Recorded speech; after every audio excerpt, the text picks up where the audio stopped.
Mini episode 1600 of the FDH Lounge is brought to you by Sportsology, delivering unconventional columns and webcasts about sports, TV, music, movies, and more. Follow them on the web at sportsology.com. The FDH Lounge. You want to schedule your life around it. A long time ago, on a gloomy, wet Cleveland spring night, two men stand alone amidst the late-night drizzle. Their voices echo across the vacant station parking lot as they debate the merits of the great American radio show that have been missing for far too long. On that night, an idea was born. That idea became the FDH Lounge.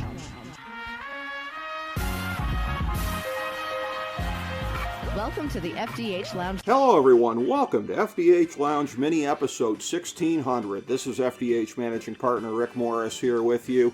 And we have back our great crew for talking about baseball, the most regular crew that we have had for discussing baseball over the course of the last several years. That would be FDH Lounge dignitaries Ken Detweiler and Steve Callis. And as is our custom, our first baseball segment of the year, we've been doing this ever since 2018, sadly enough, when the previous winter, it was right around the holidays, we lost our good friend and broadcast colleague Don Koster. So ever since then, the first episode that we do of the year, mini episode on baseball, is our tribute to him. So we always get in a few words about him, a few thoughts, and this time I think we'll put a little more meat on the bones with the actual baseball discussion, because I want to know what Ken thinks that Don might have said about some of these things here, because just to recap, again, Ken was the host back in the day at the old Sports Talk Network of Life's a Pitch with Ken Detweiler, and initially his brother-in-law, Don Koster, was his main sidekick, but Don, even back then, was having some health issues, so I started to fill in from time to time, and then, of course, the best episodes that we ever did were the ones where the three of us were together. And so this is why we are doing this in this whole kind of thing. First of all, because our best baseball discussions that we do, by and large, are the ones that we do with Ken and with Steve, but also bringing Steve in to honor Don and to have that other presence in here, as would have been the case if Don were still around, just like it used to be back in the day. So Ken Detweiler, always a pleasure here to have you on, and we'll get into it with Don here in a second as far as our thoughts on him and how he factored into our lives and just everything about the man. And I know you always look forward to talking about Don as much as I do. Yeah, but, as the time goes on, and I miss Don, but I think he's channeling me. I've turned into the crotchety old bastard. And that's Don. And yeah. I'm like, all of a sudden I'm just getting hair stands up, and I'm thinking, oh my gosh, is he not going to leave me alone? So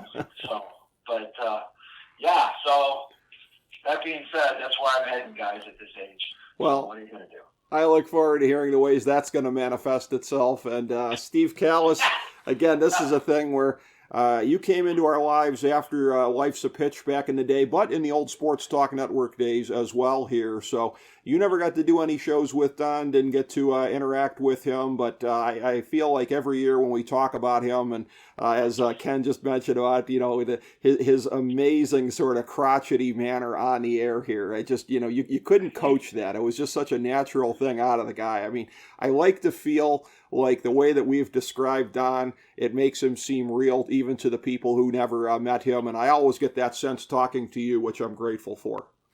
Yeah. Well, I mean, you guys speak so highly of him. Obviously, it would have been a thrill to meet him, and I'm certainly not here to replace him, but I'm happy to be here with you two, because the three of us talking baseball, I love that, because I love baseball and I love talking baseball. Yep, that's the commonality, is we get to do a great three-man show with you, just like we did back in the day when Don and I were Ken's sidekicks back at Sports Talk Network. And for my thoughts on Don, I'm going to make it a little bit more general this year. And like I said, we are going to get into, and we talk about the rules changes and such, I would like to get Ken to speculate on what some of Don's thoughts might have been at the time if he were here to see this. But I'm going to be a little bit more general about Don, because I've been very philosophical about this with another old broadcast colleague that I did a lot of work with at the Sports Talk Network and subsequently became an FDH Lounge dignitary, he was a friend of mine a long time before that, but he just passed away suddenly back in December.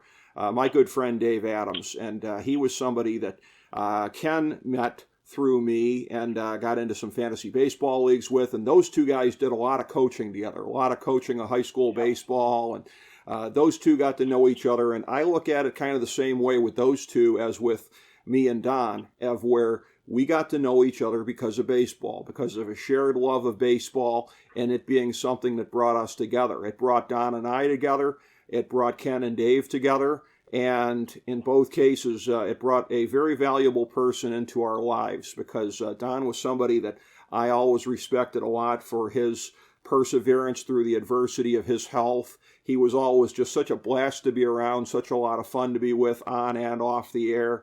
And again, so that branched out of my relationship with Ken, was getting to know Don, and Ken and I were brought together through a love of baseball. That's how it happened. And again, Davey and I had gone back a long time before Sports Talk Network, but him and Ken bonded over a love of baseball. So when I think of Don in this context, with what I've been dealing with in my life the last couple of months, and trying to make sense of the loss of such a close personal friend, it just kind of brings me to those thoughts here of that baseball can bring these people into your lives. I mean, there's a lot of other things, obviously, that can too, but baseball is what we're talking about here today. And this is something that maybe we don't always think to talk about as much, is how the shared love of the game can bring people like Don or people like Dave into your lives. And for me, that happened with bringing Don into my life. For Ken, that happened with bringing Dave into his life. And so that is something, Ken, that you and I have in common. And I'm sure there have been other people as well that we got to meet and know through a shared love of baseball. It is something, like I said, I don't think we think about that enough, but you think about that at times like this. Yeah, it was, I think when I hear Dave, like I said, we were coaching together, and we had one of these games one time, and I'll just keep it short here, but the kids were all on the bench, and we just had a hideous game. Just hideous. And the kids were saying, "Where's Coach Adams at?" And I said, "Geez, I don't know." All of a sudden, we can't find him. He went AWOL on us. And then he comes back and he says, "I just couldn't take it anymore." I said, "Would you please let me know?" I said, "Guys, they're looking for their coach, and I'm the only one left. And if I knew it was just as bad as you said, Dave." And I said, "I'm going to go on with you for a walk. You know, let these buggers just hang out there for a while and think about how bad they're playing." You know, but it was memorable, and Dave and I always kidded about that, because he just went MIA on us. Yeah. And it was like, okay, guys, I don't have an answer for you, but if you find him, let me know. You know, if he comes back. So I can see it. Good. Yeah, you know him a lot longer than I did. Yeah, I can see it. Super competitive guy. And listen, in that competitiveness, it's not like he and I didn't bump heads a lot of times here, too. And I'm glad that, that wasn't anything that carried over to the very end. But there would be times, we'd be talking crap on each other, in our different fantasy leagues, or this competition or that competition. And, again, just, like Don, just one of those very, very special people. And I'm sure, Steve, this is something that you've had happen as well, too, whether it's an obvious thing that with people popping into your mind when I say this or not, but people coming into your life with a shared love of baseball. And, in this Don Koster segment here, I do feel like that's the thing that's foremost on my mind is the example of that, of how the game can bring you together with people.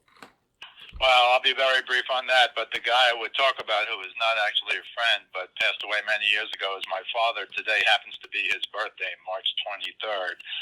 But he passed away when I was in high school, and he was a minor league player in the Yankee organization, the catcher for 2 years before he got called into World War II, and is to this day the smartest baseball guy I ever knew. And whatever I was as a baseball player, which I'll say was pretty good, D1 college, Mazzelli for the Parade Grounds hitting championship. He got drafted. I got nothing, but that's another story for another time. But my father was a tough, old school. I wish you guys could meet him and know him. And he was Mr. Baseball. Everything else was secondary. He loved basketball and football. He loved football and hockey and basketball, but it was baseball by 20 miles. And we go to 30 doubleheaders at we go to a doubleheader at Yankee Stadium every time they had a doubleheader at Yankee Stadium. Sit in the bleachers for $1.50 and just go for batting practice and stay the length of the game. So I'm glad you gave me a chance, Rick. I just wanted to mention my dad because he was born March 23rd, 1919. Unfortunately, passed away in 1970 of heart disease, very young age. And but to this day, and I met a lot of real good baseball guys, I've never had a conversation where I walked away and said, "Yeah, this guy knows more than my old man." But maybe I'm a little biased, but I wish you guys could have met him because he was Mr. Baseball in my life. Well, that's the thing too, and that's how we feel about Dave and Don. Wish you could have met them and gotten to know them. And this is one of the things I always think it's the most apropos here in this Don Koster tribute, that one of the greatest things that you can say about somebody is to compare them to other great people and talk about them in the same breath. So whether it be Don or Dave or your father, I think this is such a fitting thing for all of them, is to kind of take them together as a whole, and the kind of people that baseball can bring into your life, and that you get to know and appreciate the game, with these people.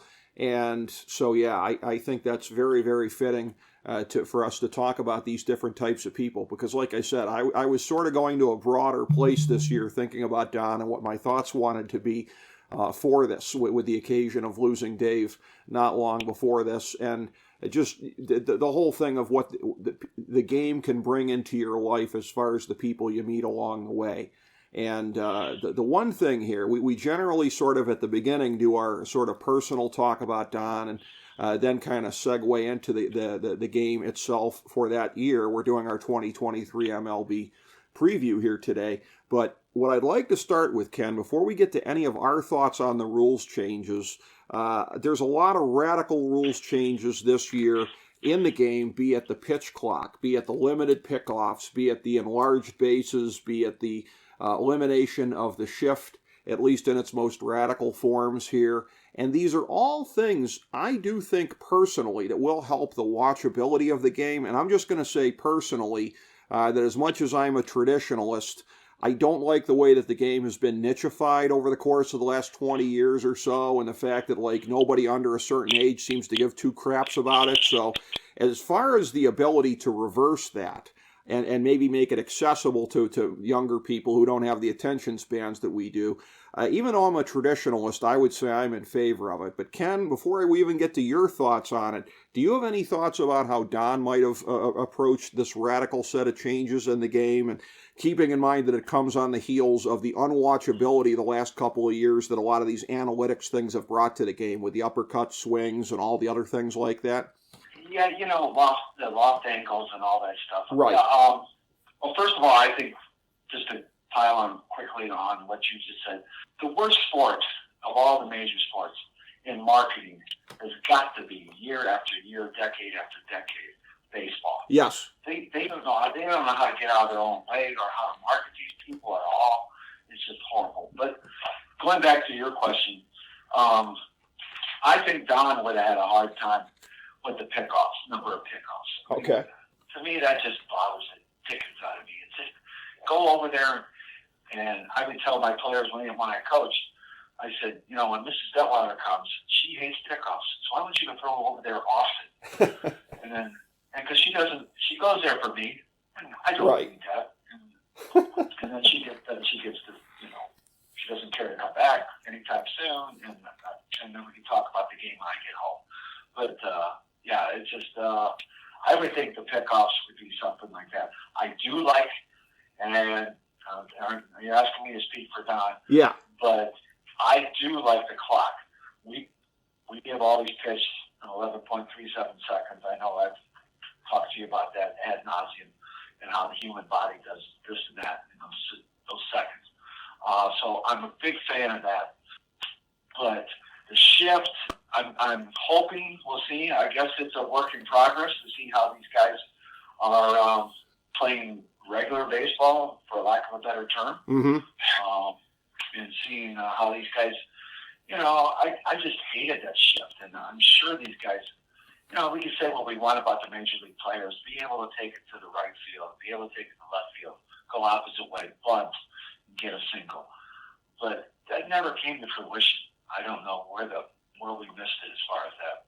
But some of these guys, their batting averages were like their weights. Right. But that's, in a nutshell, that's what bothers me the most. Sure. I can understand that. That definitely is something where it is going to modify the game strategically. And again, everybody's expecting just an explosion of stolen bases because of that and the increased base sizes here. Steve Callis, again, I know that you are an avowed traditionalist, so I'm guessing what some of your thoughts are, but why don't you enlighten us? Well, big picture, I'm not cool with any of this, but I'll just say this. I'd like to see games, regular games. We saw that exhibition game where in the bottom of the ninth with 2 outs and the bases loaded, a 3-2 count, and the guy thought he walked, and the umpire called him out for taking 9 seconds instead of 8, or whatever the numbers are. I'm not even totally up on the rule. I will say 6 inches is a lot. I don't know if it's just 3 or 6. I know the bases are bigger, but I don't know how much of that is in the field. Somebody else told me it was 3 inches, but every inch, how many bang-bang plays a year do we see at second? Sure. Plenty. And, that is the one reason to have replay, I think. But here's my big gripe, and because the owners are so rich, you can't even take a family of 4 to a baseball game anymore. I mean, right. If you go once, you're never going back. I went to so many games when I was a kid. It was incredible. My dad worked in the post office. It's not like he had a lot of money. But I've said this for years, and I'll say it once more here.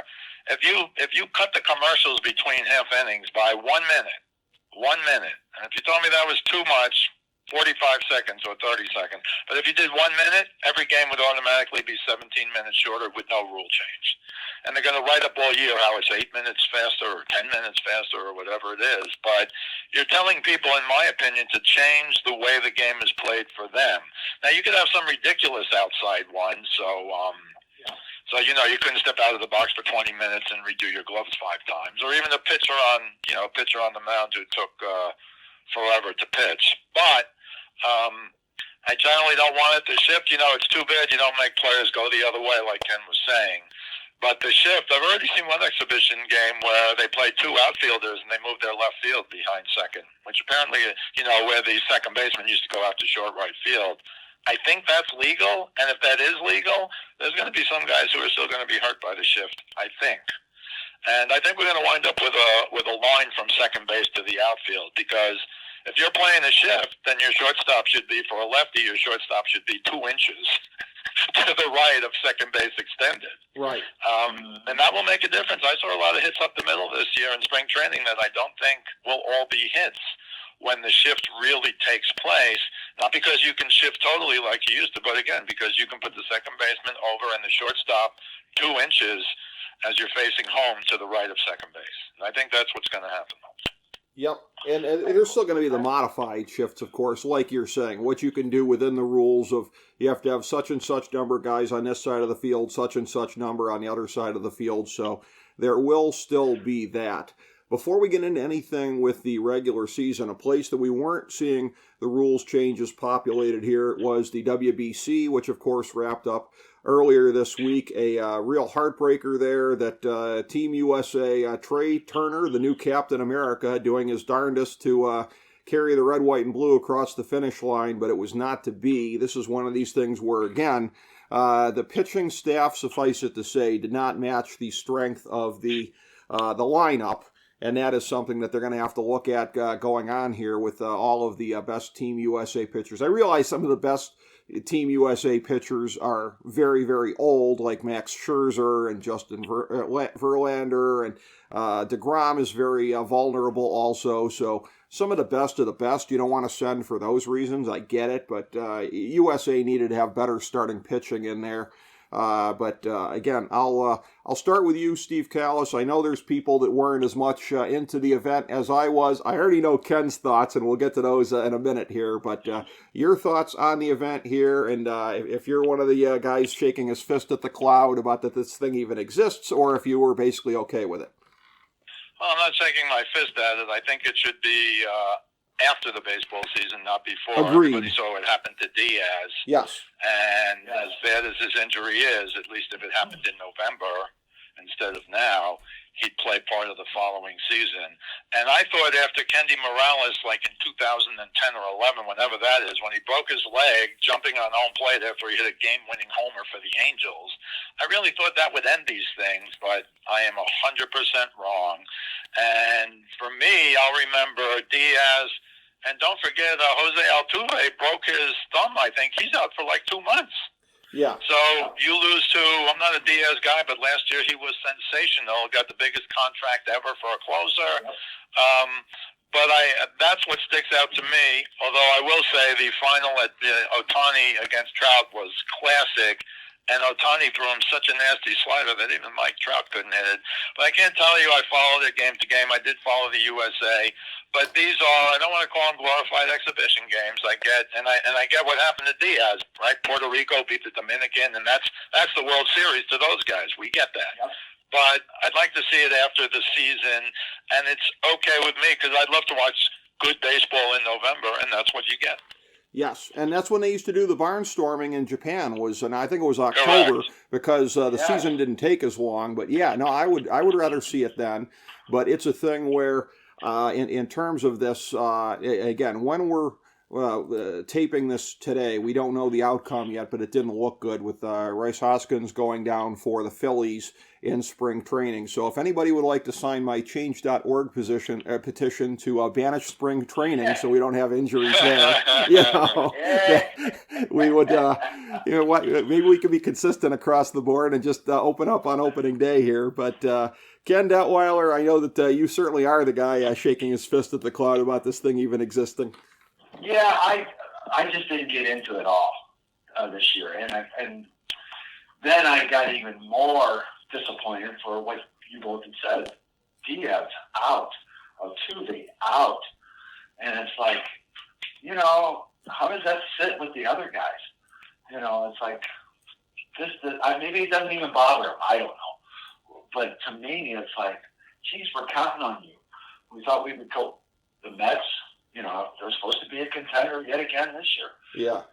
The Astros, man, returning the, back-to-back championships maybe, this hurts. And it's just like, was it really worth it all? And so I don't know if there's anything going to come of this, if the owners are going to get together and say, maybe we ought to just think about this before we go do the next one. Well, I think Cohen will probably just scratch another check here for the Mets and probably end up with somebody there. So, they'll take care of themselves, I think. But yeah, I mean, I hear you. It's unfortunate to always lose anybody whenever it happens, and it will affect the shape. Some of these things, the shape of the different divisional races here this year. And turning to that and just kind of taking like a 50,000-foot view of both leagues here, because again, as we were talking about off air, it's really just a matter with baseball, and this has really been the case for at least the last decade or so, of where there figures to be, at least on paper, a lot of continuity. When you're looking at maybe the wild card teams, you could see where maybe there might be one or two or maybe even three different teams in both leagues, but I don't know if it'll even get to that much. In the American League, of course, the East Division looks to be very, very loaded again. I've got Tampa Bay as the winner. By the way, on the main page of FantasyDraftHelp.com, Fantasy Baseball Draftology 2023. It's got our predictions in there, as well as predictions for awards. And, oh yes, also being a fantasy baseball guide, so go check that out. But I've got Tampa winning the division, Yankees and Toronto as wild cards. Baltimore, I think, is going to be in it. They might fall off a little bit, but Baltimore, I might be selling on them for this year, but I'm buying on them for the next several years. In the Central, I think it's going to be a close one between Cleveland and the White Sox and maybe Minnesota. The West, of course, Houston is going to be Houston again. They're going to be up there, Altuve for the whole year or not. You've got Seattle, which looms as at least a legitimate wild card team here. The Angels hoping to finally let their two Porsches that they still have kind of drive them to the postseason for once. But again, I don't see a whole lot of change in the shape here in the American League. And so I'll start with you, Ken. Thoughts on the AL and anything you see possibly being different than last year? Well, my pick for the World Series, the White Sox, I'm not picking them this year. Me neither. But yeah. I learned my lesson. The Yankees. I've got the Yankees winning the East. This could be a homer call, but I think the Guardians are going to take the Central. Agree. And that's not saying much, I guess. Right. The Astros are going to come back, and then you want me to pick the wild card teams? Or sure. Yeah, if you want to. Yeah. I mean, I don't want to get ahead of anything. I can. Yeah. No. Who do you got? In the wild cards, I've got the Blue Jays, the Mariners, and the Rangers. Okay. That's my upset team. And then in the ALCS, I got the Yankees against the Mariners. Okay. And I'll hold off telling you who's going to win the World Series. Okay. All right. Going to be in the World Series. I will say that my championship series in the American League, I have Houston and Tampa Bay, because I have in the division series, I'll just skip to that part. Tampa Bay over Cleveland and Houston over the Yankees, which anytime it's Houston and the Yankees, I think we all know what the outcome's going to be. So sorry about that, Steve Callis, but that is the way that it's played out. How do you see the American League shaking out this year? Well, I have the same winners as Ken for the divisions. I have the Yankees, the Guardians, almost by default. I mean, I think Minnesota, they always seem to be rebuilding. And the White Sox, they lost to Abreu. I understand he wasn't any good last year, but he's been their power guy for years. Liam Hendricks has non-Hodgkin's lymphoma, no timeline for his return. So they got Kendall Graveman as the closer to start. So I don't know where that's going to take them. They have some real good, and they picked up Benintendi. He's a heck of a player. He played a little bit with the Yankees last year. And of course they have Tim Anderson. They have a good team. I just don't think they're going to get over the hump, because the beauty of the Guardians, are you guys listening? The beauty of the Guardians, you talk about old-time baseball now. Yeah. Oh, yeah. Thank goodness for Tito Francona. That's all I'll say. But they also picked up Josh Bell. Yep. Josh Bell and Mike Zunino. And Zunino has a tough year. He's a big strikeout guy. He doesn't hit. But in his good years, he's 25-30 homer guy. Yep. And that's what they need. As I'm sure you guys know, they were, like next to last in homers, but they were the top half in runs scored. And that's a direct, I think, compliment to the manager, because they hit and run, they can steal a base, et cetera, et cetera. So I kind of like the Guardians there, I think, relatively easy. I think the Astros win by default. I do have the Angels making the playoffs under the Mike Trout's trying to get Ohtani to stay. The only way Ohtani even thinks about staying is to make the playoffs. But if Rendon is healthy, I probably said this last year, to me, if Rendon is healthy, Trout second, Ohtani third, Rendon fourth, or whoever, they mix those three. I think that's the best threesome in a row in baseball. I don't know if you can give me a better one. Trout hit 40 homers, Ohtani hit 34, and who knows what Rendon would hit if he's healthy. And don't forget, they picked up Brandon Drury, 28 homers last year for Cincinnati. They picked up Hunter Renfroe, 29 homers from Milwaukee. You look at them and they say, well, they're pitching. I always complain about their pitching. My problem with Texas for Ken is they just still don't have the pitching to me. But this year, besides Ohtani, they picked up Tyler Anderson, 15-5 last year with a 2.57 record. Estevez is supposedly going to be a good closer. We'll see. But I got the Angels making the wild card, and then I took the Blue Jays and the Rays, of course, because I still think the AL East is going to be the toughest division. And I did see a whole thing on an analysis on, because of the way they're doing the games this year, there are not going to be as many games within your division. So the Yankees, the Blue Jays, and the Rays will have some easier games outside their division that they wouldn't have to play each other inside their division. And I think their records will all get better. Yep. Balanced schedule this year. And for Ken, I've got the Yankees coming out. I don't know if I guess mathematically they could wind up playing the Rays in the finals, but I think the Yankees and the Rays are going to wind up being the two best teams. So I'm not far off from you, Rick, but I think this is the year for the Yankees, although, of course, they already have their own injury problems, as everybody seems to have in 2020s and 2010s. Yeah, that's right. The balanced schedule is going to be a component of that this year. That is another one of the rules changes that's going to play in as well. Looking at the National League, over there again, the East is the very best. I have Atlanta in the top position in the East. I have the Mets and the Phillies as wild cards. The Phillies kind of limping in because, again, this Hoskins thing is going to make it harder. They're going to have Harper out a good chunk of the year, but I do think Philly can at least limp into that last spot, and we saw what happened last year when they did. I've got St. Yep. Louis again in the Central, sort of by default, because much like the American League Central, it is not a good division.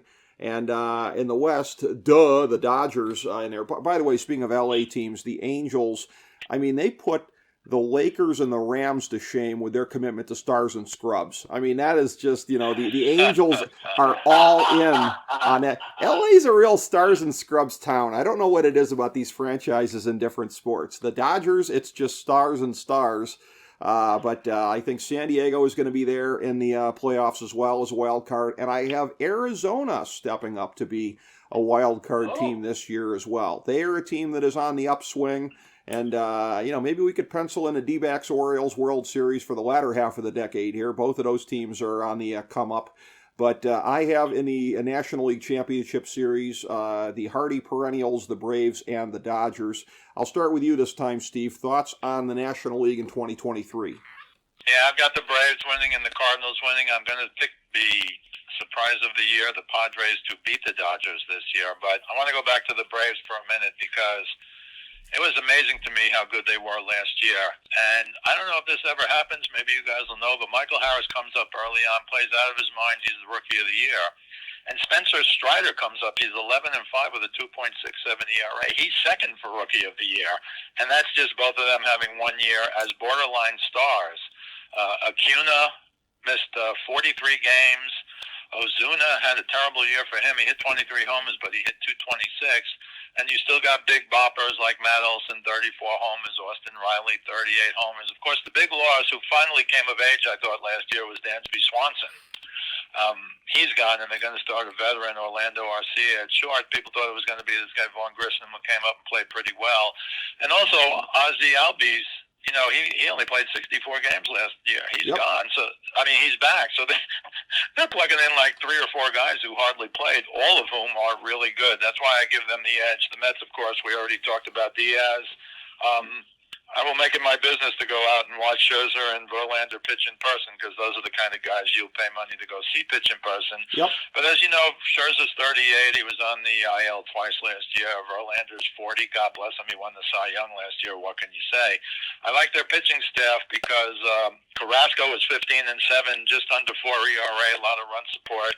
Senga's supposed to be good. He was, he's coming from Japan. We'll have to see. Jose Quintana's out for a long time. That's a big loss also. And much as I like David Robertson and think he's still a good pitcher, he would have been much better off as the 8th inning guy. I picked the Mets and Phillies to make the playoffs. The Phillies kind of because of what you talked about, but they do have their losses. But they also picked up Taijuan Walker from the Mets, 12-5 last year with a 3.49 ERA. If he's on, he can pitch. So they go Nola, Wheeler. I happen to think Wheeler's better than Nola, former Met Wheeler, and Walker. That's a pretty good 3. They got like 4 guys. I think they might go closer by committee, but this Sir Anthony Dominguez can pitch. And Trey finally, Turner. They added Trey Turner. Yeah, no, that's true. But so I got Braves, Cardinals, Padres. I got the Mets, Phillies, and the Dodgers, of course, because you're right. The Dodgers are still loaded, but they did lose Trey Turner. They did lose Justin Turner. They didn't even tender Cody Bellinger. I understand he's up and down, and they said goodbye to Trevor Bauer, which they kind of had to. And, Gavin Lux already has knee surgery, so he's going to be out for a while. And the name of their closer is Evan Phillips. Maybe you guys know him. He was really good last year, but I don't know if you're going to put him in a real big spot. And a lot of people think it depends on what Noah Syndergaard can do because after Kershaw and Urias, it's a little shaky with the starters. And I watched Syndergaard pitch a few times.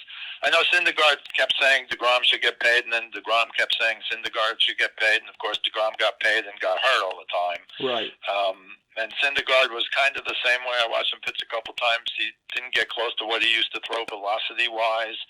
And I think that's going to make him what he was last year, 10-10, kind of a 500 pitcher. But maybe, again, they just need guys to, fill innings. The Padres picked up Bogarts at short. Now Machado's at third. Tatis Jr. is coming in after 80-game suspension. He's going to play right field, according to Bob Melvin. And, I think they got a bomb lineup. And then you go Darvish, Musgrove, and Blake Snell if he becomes Blake Snell again. Michael Walker's their 4th starter. He was 11-2 last year. Yep. I think they have enough to get there this year. We'll just have to wait and see what happens. I think so. Kenny D, thoughts on the National League? How do you see it shaking out? Yeah, I like the Braves in the East. because they just keep turning over player after player and It's amazing. Yeah. pitching, and they are so deep. I'm going to our fantasy league, not to tip anything off to you, Rick. not that you care, but I look at the Braves and I just say, I've got to put a bid on this guy or this guy, and like you said, Yeah. Strider comes up. You know, I mean, guys, they just keep coming back like they grow them in a garden or something. So I've got the Braves in the East. Mm-hmm. Another team that keeps regenerating itself, at least recently, are the Cardinals. I've got them in the Central because they've got a bunch of young kids, and I start reading about these kids, and I start watching them on the MLB network or whatever, and it's just like, man, they're deep too. They are. And how did this happen? And it's a head scratcher. So I've got them, and I've got the Cardinals in the Central, and then for whatever reason, I'm going with the Dodgers in the West because I don't know if the Padres, they keep adding players, they keep spending money, similar to the Mets, and it's just, they can't, I don't know if they're snake bit or if they don't think they can beat these guys, but they weren't even close there last year. Right. And I know the Dodgers lost some guys, so and Lux and all this other stuff, but they were non-existent in the winter meetings or any of that stuff or trades. And then for the wild card teams, I got the Metropolitans as a wild card team, the Padres and the Phillies. Okay. And then the NLCS, I've got, and this is kind of, I'd like to see this happen more than anything. I'd like to see the Metropolitans playing the Braves. That would be fun. That would be fun. Yeah, the John Rocker Memorial National League Championship Series, if that comes about. And the Dodgers did have a huge lead over the Padres last year in the regular season. Huge, which is, I think, what made it all the more shocking when San Diego finally got over on them in October.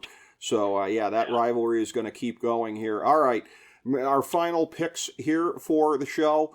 For me, as I said, American League Championship Series, Houston and Tampa Bay. Houston over Tampa Bay in 6. National League Championship Series, Atlanta over the LA Dodgers in 6. And in the ATL, they'll be partying like it's 2021 because it's going to be Atlanta over Houston again in the World Series, this time in 7 games. Ken Detweiler, your pick. I'm taking the, much as this pains me, and you know, this is like Joe Linway's dream. I'm going to take the Yankees against the Braves, and I'm going to take the Yankees in 7. Okay. Yikes. Well, and I'm so going to hell, I'm sure, because of being a Cleveland fan. Well, I'm always taking the whatever milk's left over from the cow. Being a Cleveland fan all these years, but the Yankees, I think they're going to do it this year. You just took my joke in a real direction there. They'll be partying in the Bronx like it's 1999 or 1996, as it were. If that comes about. So, Steve Callis, good news for you if it happens, but how do you see the World Series shaking out? Well, I'm happy nobody took the Astros to win it all because it made me sick last year. And I had to see an interview with Hinch this year, managing the Tigers now, and underneath his name they put a World Series champion 2017. I think they should have avoided that championship. But whatever. Much as I'd like to go with Ken Detweiler, I'm not. I'm going Yankees over the Rays, Padres over the Braves, both in 6 games, and then I have the Padres beating the Yankees in 6 games. How about that? Ooh, avenging 1998. You guys have both got a late 1990s flavor on this, but win one for Tony Gwynn. Avenge Tony Gwynn. Well, you know, we can appreciate that. He's one of my all-time favorite players and one of my mother's all-time favorite players as well. So, yes, win one for Tony Gwynn would definitely have some resonance to a lot of us. But, you know, as we said at the outset here, talking baseball with your great friends, friends like Don Koster, and then the other examples that we talked about here as well. Don Koster being emblematic of great people like Dave Adams and like your father, Steve Callis. Again, it's always a blast to get to talk about these things here with you guys and produce one heck of a 2023 season preview while we're at it. So, Ken Detweiler, Steve Callis, thank you both so much from the bottom of my heart. What a great segment, and just great, personal talk about people and the kind of people that baseball brings into your lives. Can't thank you both enough. Thank you, everybody, for joining us for FDH Lounge mini episode 1600.